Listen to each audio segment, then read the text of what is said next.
back in Chippendale, not Waterloo. No, really. Oh, yes. Okay, yes, you're right. No, I have my own offices in Alexandria. Oh, So we're actually building a podcasting studio here to do the podcasting, and I podcast. So the idea is to have a work back mm, because currently I'm working remotely. it's hard when you're from home to manage expectations. Yeah, so I'm just gonna kill it. There we go.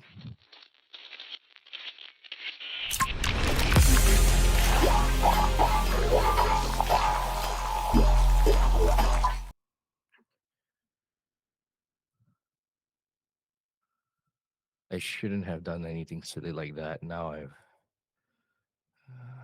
it's- Yes.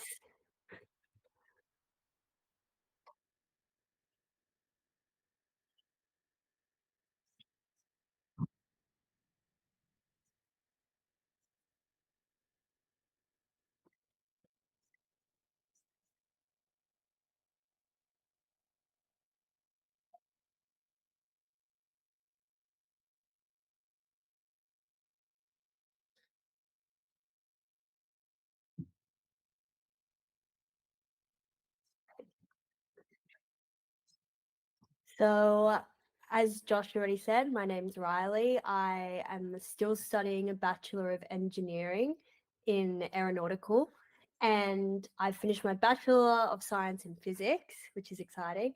But now I'm also a junior systems engineer at Sabre Astronautics, but I just finished on Friday. So I'm actually now starting at Qantas to be a systems analyst. So there's a lot of things going on, but at the end of the day, I just love aerospace and everything to do with it. So it's not leaving me anytime soon. First, Riley, congratulations on all of that. Uh, Exactly. Hello, everyone. My name is Brian Lim. I've been an entrepreneur in the space industry for about a decade. I've raised money in Silicon Valley. I currently got two missions going to orbit at the end of the year or early next year. Um, you'll find me basically trying to figure out how to send anything into space, including my ex girlfriend, and she doesn't get a return ticket. Um, right now, currently, trying to figure out how to help people with funding challenges here in the Australian market, but I'm still sending stuff into space.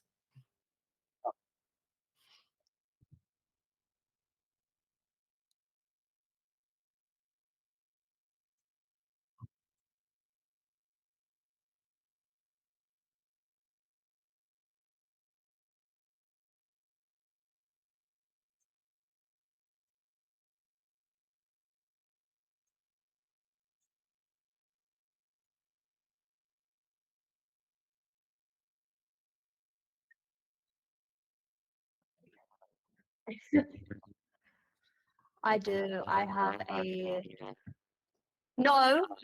It's a gin and tonic made from Australian gin and Australian tonic. So keeping it very Aussie. I just got a flask full of vodka. I'm not going to pretend.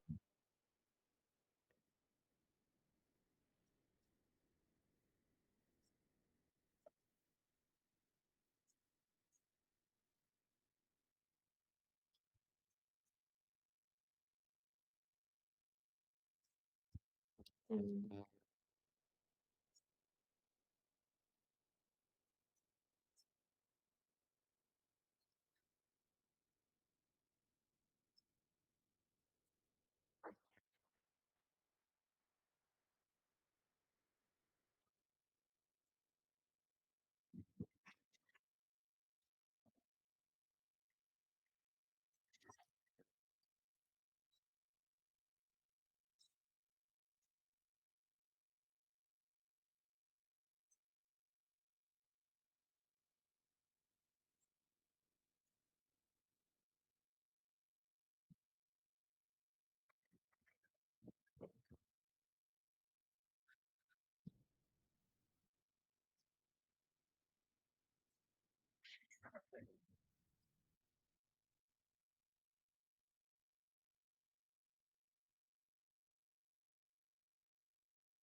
I think Brian should start. I feel like he knows a lot more about this and has some things to say. Nah, Oh no, okay. I'll be back. I'll be back. man. So I guess the first thing I would like to say is like, unfortunately, look, a lot of space companies need about 6 or 7 years of hard engineering work before they can really start selling products. You can get a couple of pre-orders in advance, but you're building hardware that has to go is you're building hardware that has to go really, really far away and work in an extreme environment. And you got to build a business case around it, which is usually very expensive and very difficult to do. So funding cuts like this mean a lot of companies are just not going to make it. And that's no fault to anyone. It's just that that's the nature of the beast. If you've been relying on government funding to get where you're going, it's going to get a lot harder. A couple of folks have crossed the lines, a lot haven't. So I think it's going to hurt a lot, but it's also going to give an opportunity for all of us to really ask the question, what do we want to do in the Australian space industry? And what does that niche actually look like?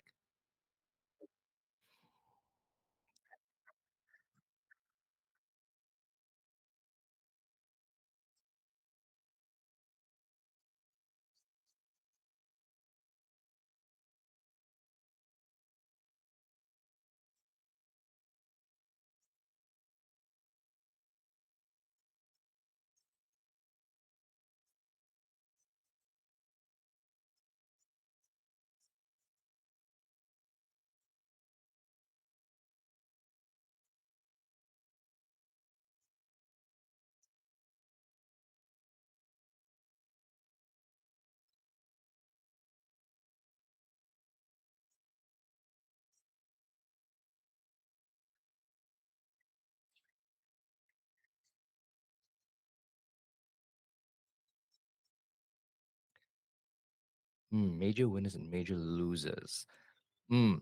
Okay, so here's the thing. Who can I say this answer to without offending anybody? Like company X. Oh yeah, they're going to be a winner. They're going to be the winner. Company Y, they're going to be the loser. Look, I think a lot of people are going to be losers. Um, if you want to go and build, my background is Earth observation, so let's start with that. So you want to go out and build a brand new Earth observation company where you're going to launch a satellite that takes photos of the Earth or some other fancy sensor. That's a long task. Like just the engineering alone on that could be 2 3 years. The business case development is 2 3 years, and that's not even considering the planning or post launch operations. So if if you had every penny you need at every stage, 3 to 5 years is, I would say, how long you would take to get a reasonably commercial viable fleet in the air. You probably could get something in two, but that's usually a proof of concept and not a commercially viable platform. Um, I would say that in this scheme, anyone who's struggling to get their hardware up in the air right now, it's going to struggle even harder because funding cuts like this is not just about mission, it's about all the skill set in the industry leaving. So if you need someone who's really, really good at a particular stack of skills, they're not in the industry anymore because they're moving on to find greener pastures. If you have already like locked them up with enough contracts and zeros in their budget that they don't care, you're probably going to be okay. But even you are going to worry about where the money's going to come from. Um, if you're in the big end of town, if you're doing like, say, if you've been trying to build launchers or rockets, some of this talent is not going to stick around. A lot of people is going to go to defense if they can, and if it's not Australian citizens, then the other half of the question is, why is a non-Australian citizen coming here to go work for, say, building rockets? So no clear answer on that one, really. I guess another perspective too is, sorry to cut you off, is space is really interesting in the fact that in order to get money, you need to prove that your product works. But to make your product work for the space industry, you need a lot of money. So the fact that funding has been reduced kind of really impacts people being able to make prototypes to get more funding to actually send their products into space. So I think it's going to cause a lot of problems for people, like Brian has said.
Well, I'll be honest, I hadn't even looked at it until you sent me through the news article.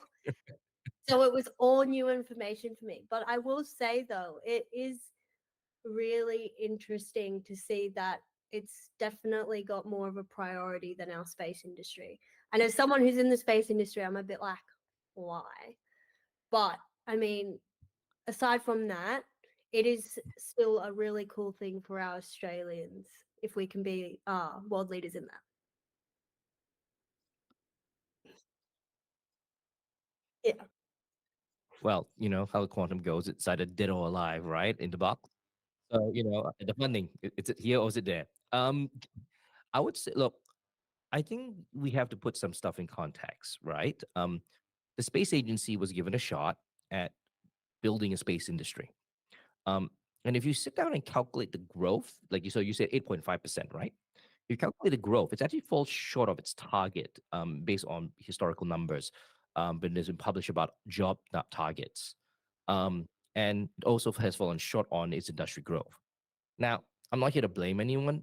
I look, you had to go, you're telling people to build it during the COVID period. That's really, really hard.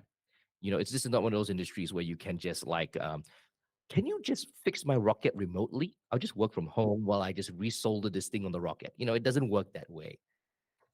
Um, and so like the quantum strategy is like if you think about why they made the switch first is that there's a new opportunity presenting itself. You got to go look into it. Now, the quantum strategy here is part of really like what the AUKUS deal is. The AUKUS, everyone talks about the submarines, but No one talks about all the additional technologies required for it, because the idea here is we will build our own nuclear submarines in Australia. But that means the supply chain or the manufacturing capabilities have to become to Australia, and quantum is one of the things required for that. So this is very much an understandable and expected part of it. And so I really wish everybody in the quantum sector a really good luck, because it's also a little bit like the flavor of the month. The space industry had their shot. We got all the money. It didn't work out for us, and we have to figure out what that means. And we at least got a kickstart. Now, you must understand all these promises of targets and job numbers. These are promises to achieve. If they can hit their projections, great for them. If they miss their projections, um, the politicians are going to go is like, you didn't keep my promise. Why should I keep giving you money? Kind of question, right? So I really wish them luck. I think it's going to be a good thing that we give it a go. I've met some really, really smart people in the quantum space, software, hardware. I had a really long chat with someone around quantum sensors, and I was like, "Can we work together, please?" But it's tough work. It's actually really, really hard. I think what a lot of people don't realize is that there's very few commercial quantum cases, like business cases, that are quantum. And it's going to be very hard to commercialize some of the newer tech that's being researched in our universities. So I think this is a good shot to give them a go. Um, but they have really will take a long time to be tech, just tech ready for the market.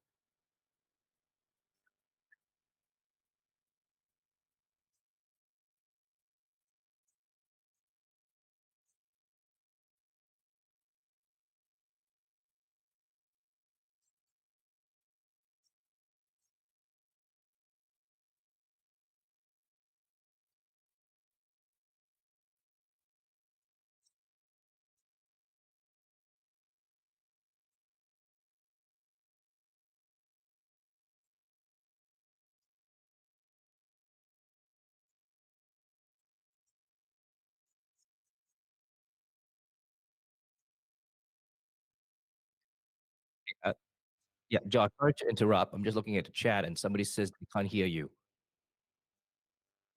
Okay.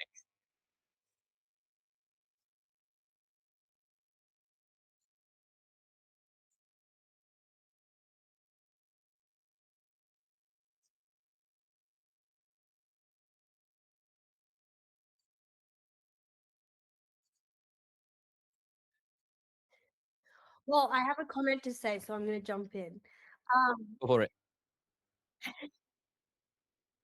One thing I was going to say is it actually kind of feels like maybe the people in the quantum world are kind of going to be thrown in with us space people, where they're going to find themselves having the same struggles that we have. So it'll actually be interesting, I think, to see what happens there as well, and if the quantum area falls short in their predictions and their products.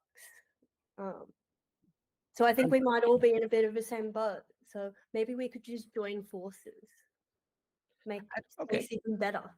All right, Riley. Since our good man is working on his audio, let me ask you a question. Can you This is all the realm of fantasy. Let's throw all the logic out window. Out of fantasy. Okay. What quantum technology would you deploy on a spacecraft?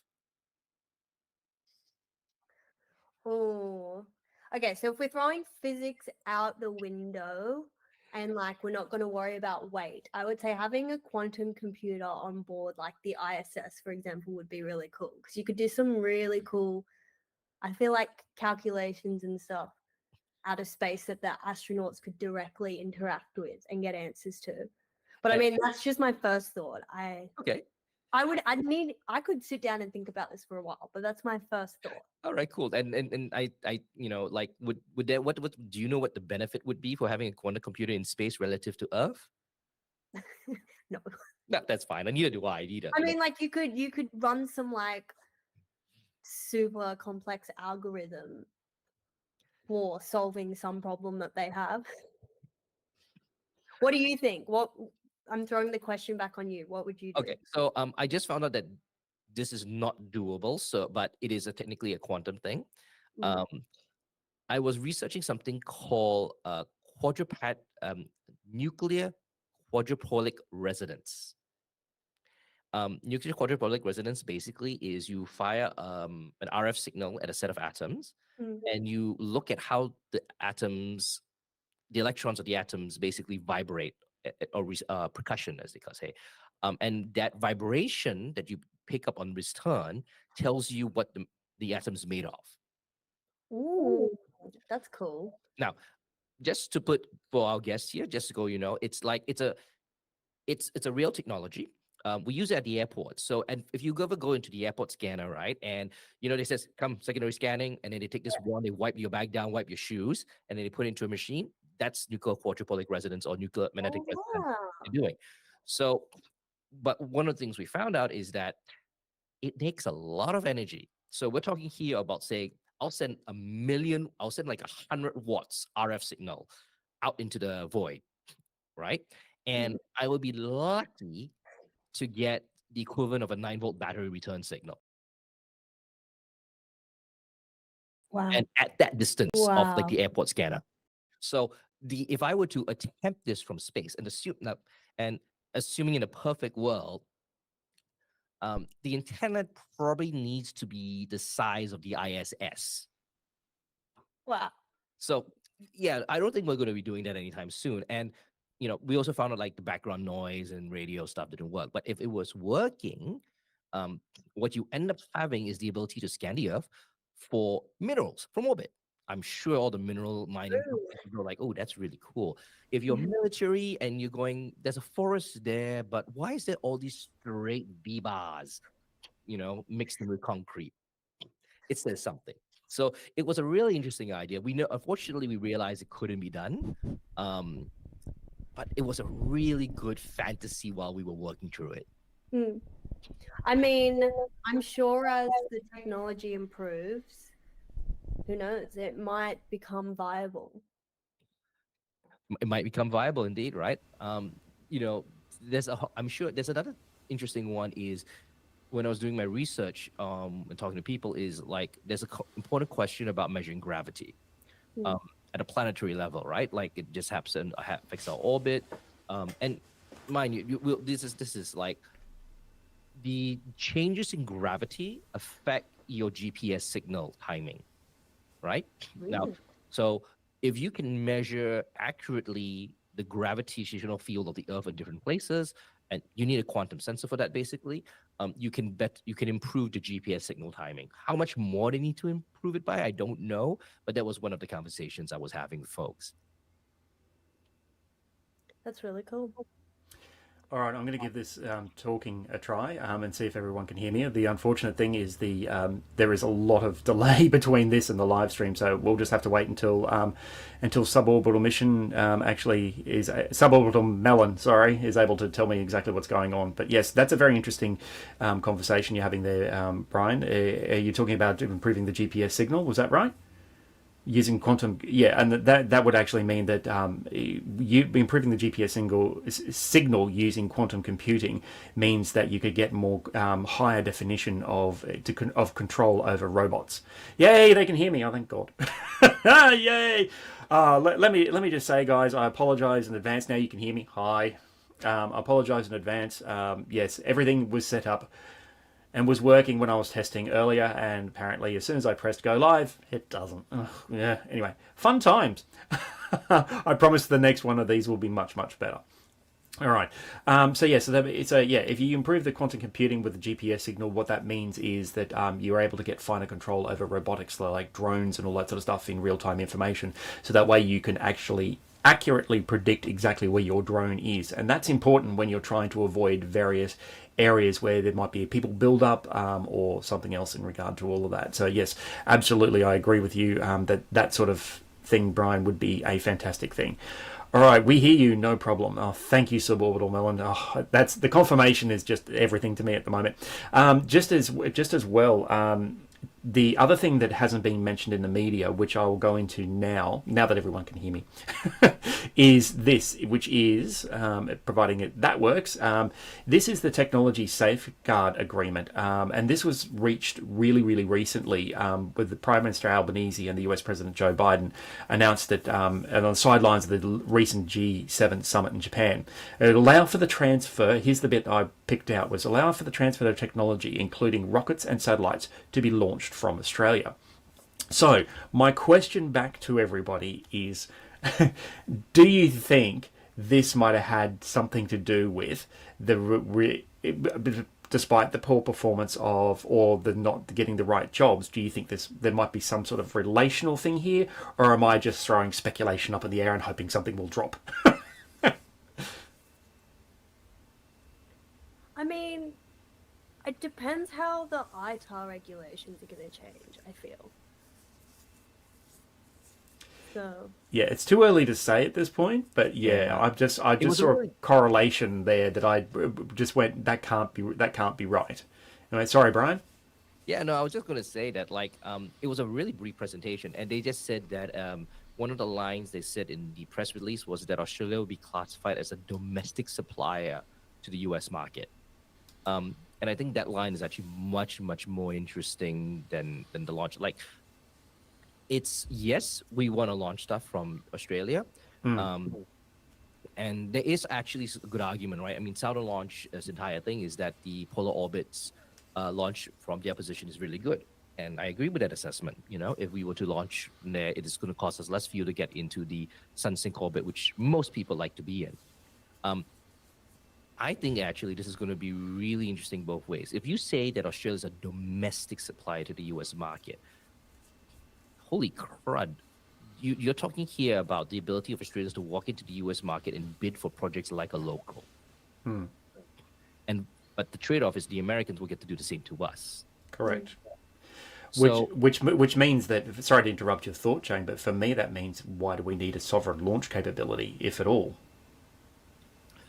well, I'm sure, like, ultimately, like, one of the things I heard back in history is, like, why was Ariane 5 built? Ariane 5 was built because whenever they wanted to launch one of their satellites, the US says, yeah, we'll do it for you, but can you please put this payload that we won't tell you about what it means on your satellite if it's going to launch? So then the Europeans, of course, goes, no, we're going to launch our own. And thus Ariane 5 was born. So if Australia wishes to put payloads into space that no one else knows its full capability, we're going to need sovereign launch. And I think the important thing is, if we do, we're not going to tell people that we can. You know, I don't see why tell people that we can actually launch stuff into space and go, no, all US capability. Oh, look, I completely get and understand what you mean, but yeah, okay, all right, I see it now, and I see it a little bit differently. So yes, we will still need to have it, but yeah, it just becomes a little bit less important in terms of everything that's going on at the moment. All right, let's change this up a little bit, and we'll talk about some things that have happened in Australia specifically, and it's only happened in a recent amount of time, so, or reasonably recently. So Israel has dropped some space junk in WA on the 1st of August. This was reported through. So basically, what we're looking at here is a 3-meter tall. Hang on, I've lost power to everything. There we go. Because I was sorting out my issue, I've lost everything. That's all. Well, no, not working. All right, so basically they've dropped a 2.5-meter wide cylinder ashore in early July, about 250 kilometres north of Perth. The piece of junk has sparked global media interest because, you know, it just showed up and covered in barnacles too, so it's been there a while. And the Australian Space Agency launched an investigation. They also later reported that we have concluded the object located on the beach near Jurien Bay in Western Australia is most likely debris from expended third stage of the Polar Satellite Launch Vehicle. So interestingly enough, in all of this, the ISRO chairman, Sidra Panika, actually actually declined to say that the debris belonged to his organisation, and said it was definitely some part of a rocket. And I'll just put in a secondary little piece of information, which is the India is a signatory to the United Nations Outer Space Treaty, which actually mandates that the launch nations collect and dispose of their own space debris. So what do you guys reckon? Do you I reckon? was going to bring up. Yeah, you were? Yeah. I was also going to say it was really interesting when it first came out, like in the news. Everyone, even me, I was like, what is that? It's just such a random thing to just rock up and see at your beach. But I think it raises a lot of important questions about space debris and space debris mitigation. And I think Brian's got something to say. Go for it, Brian. Oh man, I will just say no, not true. Just like you, Riley. No, I think okay. Let's flip it. So he said it's not ours. Yeah. So we can either take an argument about that, but it's also that brings a point. When space debris comes back, how do we identify and verify, and then get them to be responsible for it? Because we're putting so many things up into space, right? If people get to drop stuff on Earth and not claim responsibility, what does that look like? Well, yeah, actually, that's a really good segue into the next section, which is, believe it or not, we'll come back to our piece of space junk that washed up on the beach, is this. So what happened was the Soyuz 2, so this is only reasonably recently, the Soyuz 2-1B rocket on the 7th of August, launched from the Plestek Cosmodrome, placing a new generation GLONASS K2 global navigation satellite into orbit. According to the Australian Space Agency, the launch was notified and parts of the rocket were planned to safely re-enter into the atmosphere off the southeast coast of Tasmania. We'll continue to monitor the outcomes of this re-entry with our partners with the government. So that's what the Australian Space Agency said. Let's actually have a look at what this looked like as a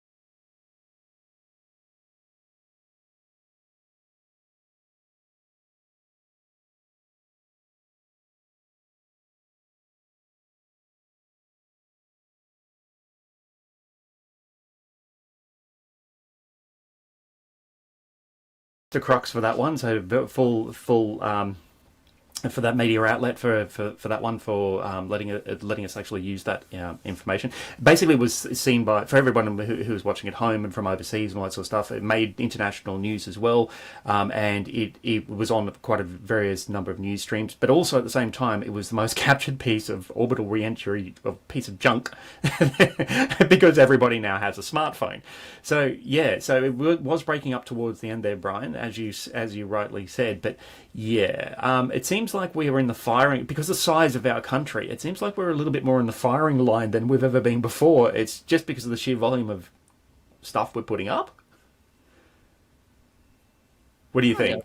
I don't know when it went in the firing line. I think there was a bit of an unlucky one. But whoever was wishing on a star that night, unfortunately, I don't know if your wish is going to come true because it wasn't a star that was falling from the sky.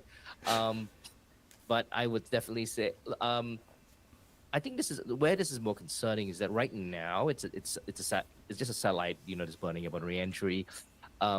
If there was an assassination attempt by satellite space debris, this would be a very interesting method of getting rid of somebody. I don't know. It's like, yeah, I'll just launch a rocket. Let's see. Now, who's in Melbourne I don't like? Let me. Honestly, Brian, I don't think you can control orbital re-entry that accurately. Not yet. We don't know what technology defense has, right? They might be able to land it on land it on on a head of a mosquito from that kind of distance. Hey, I think the vodka's working, Brian. By the way, just to let you know. Sorry, Riley. Go Riley, go. No, a different perspective I was going to talk about was the fact that it was like one of the most videoed space debris re-entries in terms of what that could mean for the space perspective. I mean, for me, I looked at it and I was like, that is so cool. And it was so cool seeing a lot of people that aren't even got anything to do with the space industry, like filming it, putting it on their stories, because it made like the space industry become way more accessible at that point in time. The other side to that coin, though, is that does it then give a negative view of space because it is debris? I mean, for me, it was more like, oh, so pretty, but it's also a little bit like, especially because we're trying to, up the funding for the space industry. So there are some very interesting perspectives, I think, that you can have relating to this. I get Absolutely, absolutely. absolutely. Yeah, But and you're go going. ahead, Josh. Okay. I was gonna say, Riley, that's actually a really good point. Like, it's from a general public standpoint, it's like it's a fun social media piece, but it's also an awareness piece that you brought up, right? Um, there are things going to be up there that's going to start dropping on Australia, either intentionally or unintentionally, Mhm. um, and we are going to have to start understanding what's above us, what's coming down, and if it's a surprise item that we have to deal with in some capacity, how do we deal with it? So I don't think that's a conversation we would like to have publicly, but it's a conversation we need to know because if Australia like from a defense perspective, Australia is going from like a domestic border defense to a force projection. That's nuclear submarine stuff, right? Mm-hmm. To a force projection game. So if you're going to be force projection, then you're going to eventually offend somebody, and that person is going to eventually want to point objects at us. So we need to know how to defend ourselves from that as well. Yes, absolutely, absolutely. That actually comes into it a lot as well. I reckon so. Anyway, someone made a comment. Orbital. I'm just going to break for a second here and say that I would reply to orbital submelon. Sorry, suborbital melon. Got it all around the wrong way. The rods from God. Yeah, that's something that keeps coming up over and over and over. And using tungsten. The whole concept is tungsten rods. The problem is, and I'm sure Riley can attest to this, is actually getting something of that weight into orbit, and then getting it and actually getting it to hit accurately is the other thing, is actually getting those tungsten rods to be controlled from an orbital plane into a targeted area. I mean, look, it is the realm of science fiction now, but yes, it is possible. They will possibly be doing that, but at the moment, it's completely improbable. Just simply because there are too many factors that are preventing it from actually becoming a real viable reality, as far as I'm aware. Does anyone have any comments about the rods from God? Just while we're on that. Well, since we're asking, hey, Riley, tell me, what's the targeted price for per kilo for the SpaceX Starship? You know? Oh, I thought you were going to ask me about tungsten, and I was like, no. No, what do you mean you don't remember the chemical composition and the makeup and the How crystal? dare you? No, you don't know the market Oh, price for tungsten. What is everything wrong was with you? completely blank. Sorry, what was your question? Oh, I'm not that cruel. Do you remember what is the price for SpaceX Starship that he's targeting for per kilo to launch? Oh, I used to know this number, but I don't anymore. Isn't it somewhere around like, I could be so off, but I thought around like 30,000 per kilo, but that was like after you'd paid like a standard retainer amount or something. Okay. Space Shuttle was 50,000 USD a kilo. Falcon 9 was 5,000 USD a kilo. Falcon Heavy is 1,500 a kilo. Oh, Um, yeah. And SpaceX Starship is looking at 225 or $250 a kilo to orbit. Um, so let's say $250 a kilo. That's still a magnitude level of insanity. Would it then be cost effective to put a 2-ton rod into space? Yes, it would actually be cost effective. Can you point it accurately? Define accurate, right? Like we talk about, you want to land on a pinhead, it's going to be hard. But rods are gods. Actually, was as what a lot of people don't realize. The rods of God's eye concept was actually designed to get around the nuclear. You can't put weapons in space, Yep. right? So a rod is not a nuclear weapon and thus allowed. And so if it would land, it would land with the idea was land with the same amount of kinetic energy as the explosions of that fell Japan during World War II. Mm-hmm. Now, are we actually going to do this today? As fun as we joke about it, the real answer is actually no. Um, it's 2 tons of tungsten is far more valuable than a million other applications, even in military applications, than having it sit in orbit, right? That's the first thing. Two, if we're going to start weaponizing space, the rods from gods are probably the most useless tool to have in orbit. Like, genuinely, like it's like probably the most useless thing. What do you want me to do? Point it at another satellite and fire? If I fire it at a city, you're going to see it coming, right? This is not like you're not going to see it's coming. It's like you saw how a satellite comes in bright on re-entry, right? It just space debris. Then wait till you have a rod from God going at Mach 20 coming in, light up the sky at night like that. Somebody's going to aim to shoot it down. And worst part of all, let's say you do want to do that, and you accidentally point it and shoot it at a city. You go, oops, how do I turn it off?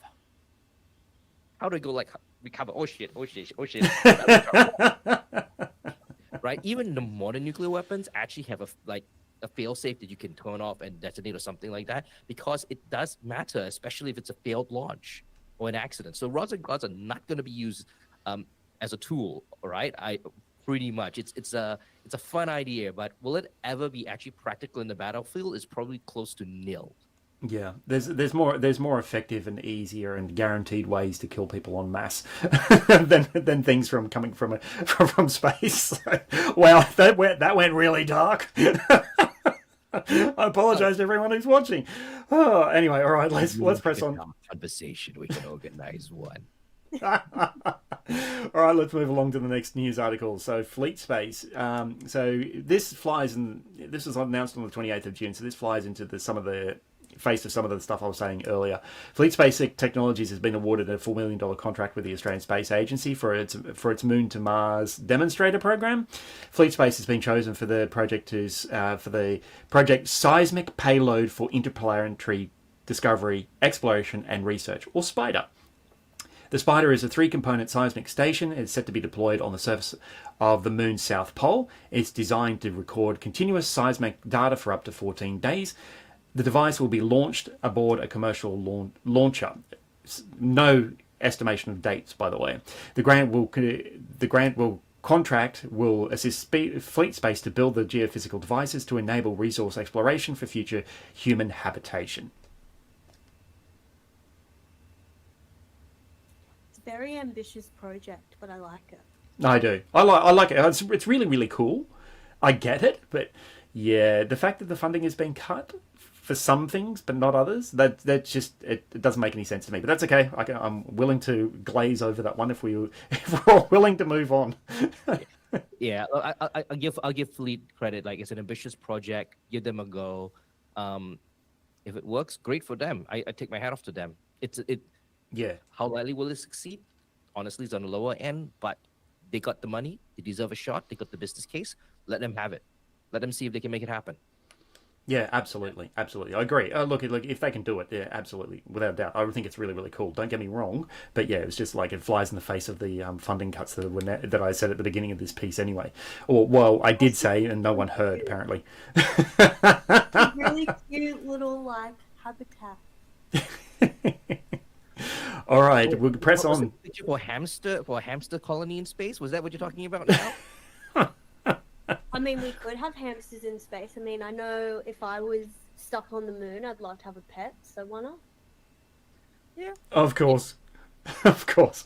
All right, let's move on to Newman Space. So this was only announced recently, so on August 9, Newman Space, which does in-space electric propulsion, and Gilmore Space Technologies have announced that they will soon collaborate to work on developing a more powerful version of the Newman drive.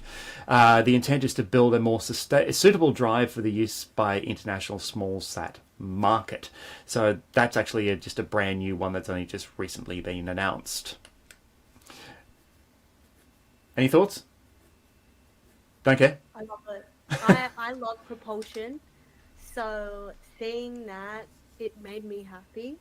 Oh, it made me happy. I mean, I have always been a lover of Newman Space, the company, and Patty for so long. So for me, I don't know, it just made me so warm on the inside. But again, it's going to be interesting to see what happens with our current space climate in Australia now. But hopefully, because they are more established companies in the industry, they should be okay. So fingers crossed. Yeah, I like Patty, right? And I think he's one of the companies that will survive the recent cuts because he's much further along than most companies, right? A lot of the space companies in Australia, just because of the nature of the industry, hasn't gone to space yet.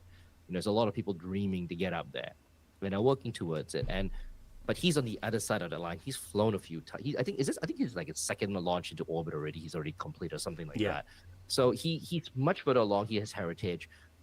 If he's willing to be more open about, say, how he gets private investment versus government money, he probably could get across the line just fine.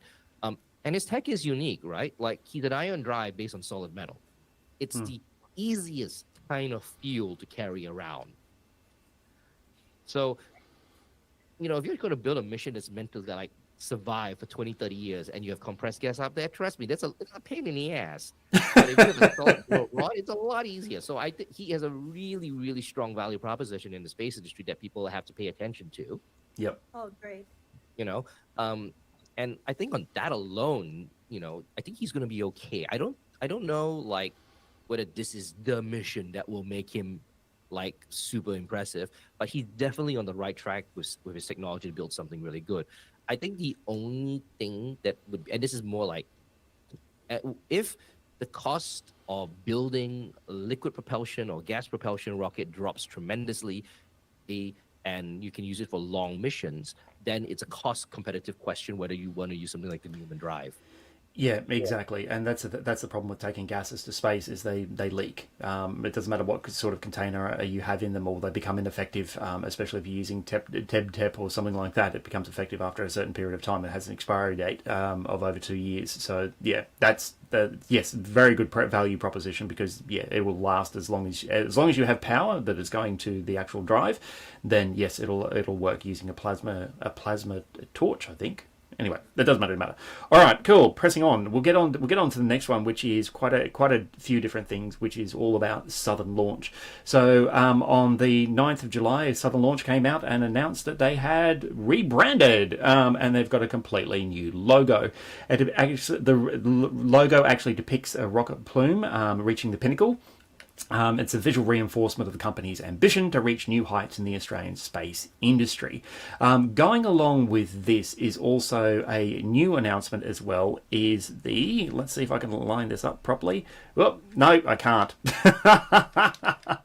All right, let's. I've got to change screen, so this is always going to be clunky. So this is going to be a lot of fun. Sorry. There we go. All right. So basically what's happening here is there's a new frontier for space with the approval grant of a permanent commercial space launch facility in Quinniba. You may remember that the Quinniba as test range was actually previously a test range. This is a new suborbital platform where they will be able to launch flights into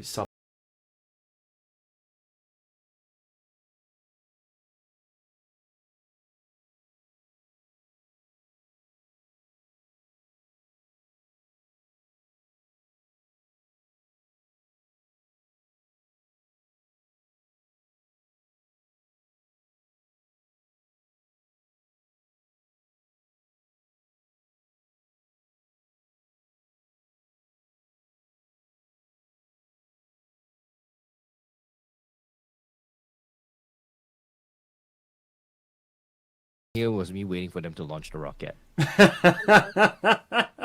Yeah, me too. That happened with me as well. They could have just had it. Oh, you know what they could have done? They could have had the rocket like launch and then the plume, and then it just turned into the logo, and then it like cut. Marketing genius! Oh, they should be employing you. Maybe I should have done marketing. Space marketing. Yeah, I'll just say that this is the Southern Launch. It's a combination of Southern Launch and the Quinniba Community Aboriginal Corporation, which will actually begin work on Australia's first permanent commercial orbital space launch facility. So I'm just curious as to whether or not I'm just testing something here, which is this is a suborbital facility. Do you think that this will, given the problems they've had with Whalers Way, being where it is with being a heritage, a large environmental zone, all that sort of stuff. Do you think this is the replacement for the Whalers Way, or do you think that this is just another facility they're just putting together? I think it's too early to tell, honestly. Yeah. It's Yeah, really I too was early to kind of tell. going to go along the same lines as Brian. Yeah, that's fair enough. That's fair enough. Yeah, I agree with you on that one. So yeah, it's probably too early to tell, but yeah, my suspicion immediately is, it's a replacement for Whalers Way, just because they've been in the news a lot with Whalers Way in terms of environmental damage and all that sort of stuff. Claims which haven't been proven or anything like that. It's just to do with pods of whales going through. They've done all the environmental assessments. It's all fine and okay. It's just, yeah, to me that says, okay, rather than trying to continue to go down that battle line, that they're going to try and, yes, suborbital for the moment, then eventually orbital, because it's just an easier problem to solve. All right, where were we? All right, so we're going to now our friends in space, which is One Giant Leap.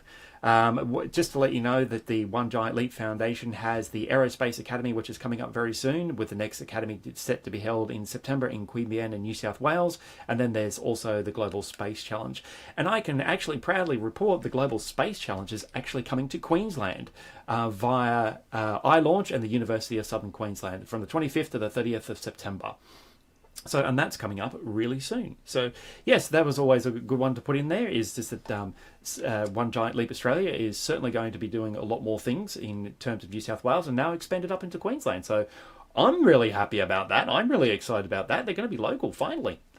Yeah. I love One Giant Leap, and I've met people behind it, and I love everything it stands for. I mean, I wish in high school I knew about them so I could get more involved in the industry and get those insights before going into uni. Not that it would change my opinion, but just give me extra ways to get involved. So I think that they're great. Yes, And absolutely. I'm really happy that they're expanding, and I really hope that they can dabble into more schools and get heaps of kids more involved, because they're the future of the industry. I, Oh, well, so I, nicely put. I don't know I'm what just else to gonna, say. well, I'm gonna say this. Where's the adult version? Come on, we already we missed the kids boat already, right? Like let's have the adult version here. Come on, we gotta have our fun with this. The guys are doing amazing stuff with the kids. I get Um, that. didn't you have Orbit Oz, Brian? No more questions. No. Actually, no. Since you brought it up, right? Just to put in context for the viewers, 2014, I started Orbit Oz like really long ago, right? Like as a community to find space entrepreneurs, and it evolved a lot. But it died in COVID, right? Because it was an in-person event we do once a month, and we have not brought it back up since. The question is, what do we? So one of the questions I have to figure out is what happens to Orbit Oz now, because Orbit Oz was about creating space entrepreneurs in a community to start with. Now we have that community, so its mission it's done. So what should Orbit Oz evolve into to help the next generation? Is actually a question I'm asking to myself, and don't know what that looks like just yet. I mean, maybe you could have an event with One Giant Leap. Oh my god, I almost said that wrong. I almost forgot out the leap. I'm tired. But yeah, I think they're a great example of ways that you can start to get the next generation into space, because there are really not a lot of opportunities here. I I know that I was really lucky to go to the International Science School at University of Sydney, and I was really lucky in the year that I went that there were some space talks from people from NASA and the like. But I mean, only 140 people around the world went. There is no way that that could have been like expanded into the schools to get more people involved in the industry and inspired them. So I think you should take some pages out of One Giant Leap's book. All right. What kind of event could we run then that would complement what One Giant Leap is doing? So one thing I did, I actually have done something with One Giant Leap and Annie Hanma. We built some model rockets with some high school kids, and we just launched them, and they Ah, had all. okay. I mean, it's simple, but it works. Who doesn't like launching a rocket? I love I it. don't mind launching. Who can I point it at? No, did I say that out loud? No, no, no. Rewind. Just remember, we actually still have to abide by all the Australian regulations in regard to all of these things. So yeah, Oh. lots of these things are a joke. Oh, all right, yeah. So yeah, One Giant Leap is doing amazing things as always, and it's for me, it's always a case of every day I get onto LinkedIn or I get a notification from LinkedIn. There's everybody in the industry doing something, and then there's always seems to be something from One Giant Leap every single day, and it's fantastic. And I just think, wow, kids are just so lucky. And now it's coming to Queensland, my home state. So yeah, I'm very, very happy about that, and very, very excited that that it's actually the kids up here will get to see in Toowoomba, no less. They'll actually get to see exactly what the kids in New South Wales are seeing. So hopefully, it'll inspire a few more people towards the Australian space industry for the next generation. All right. So speaking of Brian, you were talking about. What was it? Orbit Oz, you called it? Was that what Yeah. it was called? Orbit Yeah, Oz. something a long, long time ago in a galaxy far, far, far, far, far away. All I right. mean, it Speaking. wasn't that long ago. I went to some of the events, Uh, and I'm a young chicken, I guess you'd say. Sorry, I was trying to do an interesting segue then. I do not know what I could joke with about you calling yourself a young chicken, and that would not be sound offensive. So I'm going to just keep my mouth shut on this one. All right, let's get it. Let's get into this next bit, and you can save yourselves from embarrassment. All right, let's get into this. So this is a on the 27th of July. The James Webb Space Telescope has been snapping highly detailed infrared images of actively forming stars.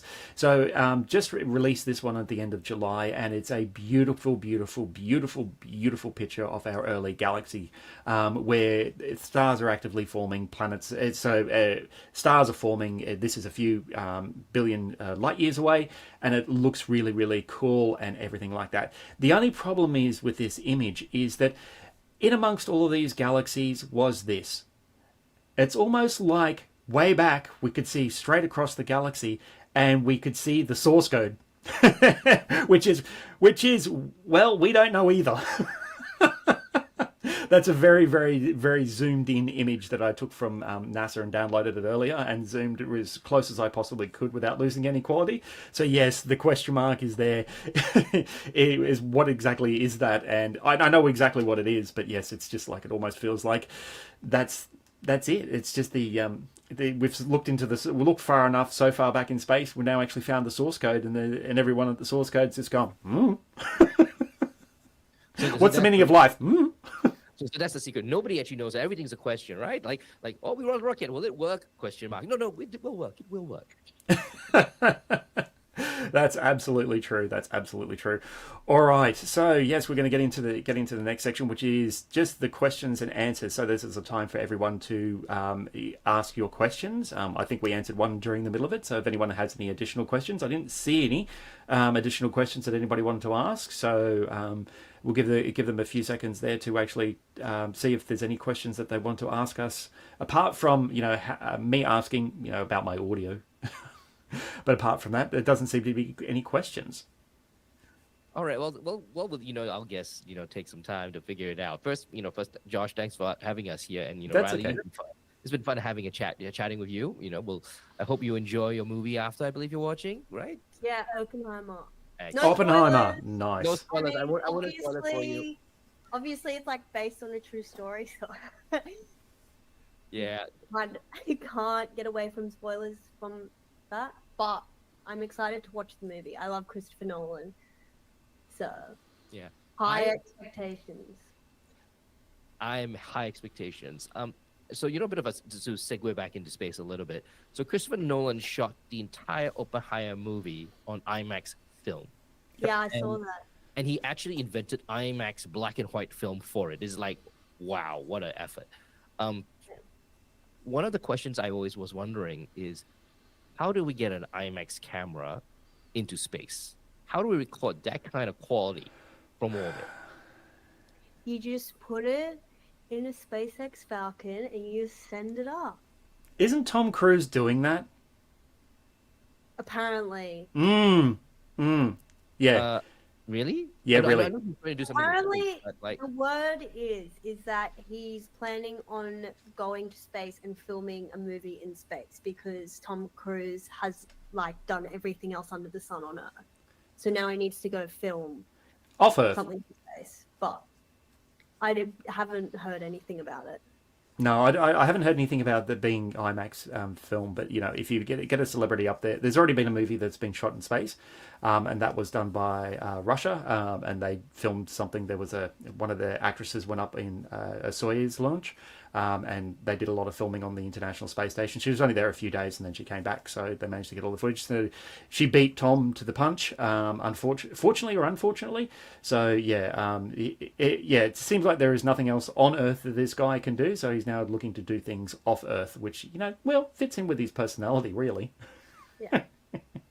Oh, look, I don't think there's any questions from anybody in the parts of this, so I just want to start saying, look, thank you. Whoops, hang on. What did I do? There we go. All right, I just want to say thank you very much, Riley and Brian, for joining me. If anybody wants any more info about Riley or Brian, I've placed links to the descriptions and everything below, so that way you guys can go and look them up independently of this session. So thank you very much, guys, for joining me. It's been an absolute pleasure. I hope hopefully we'll get to do this again next month, providing I can sort out one, the way this displays, and two, my audio. at least Riley, you can go away and enjoy your Oppenheimer movie. Is it going to be a double feature at all with Barbie? Oh, I've already seen Barbie. I knew someone who actually did a double feature. Oppenheimer and Barbie. Well, the thing was, I thought Barbie was a really light-hearted movie, and I mean it is, but it's also really deep. So I still kind of left the movie going. I was like, I'm glad I'm not backing this up with Oppenheimer now, because I'd just be having an existential crisis. So someone I actually work with did that. They literally said it's not fun. Don't do it. I don't recommend it. what, they did Barbie in the morning, Oppenheimer in the evening? I have no idea which order it went in, but they did it as a double feature, and I'm like, nah, no. Well, I've done Barbenheimer, which means I've watched Barbie first, and now I'm watching. Right, gotcha.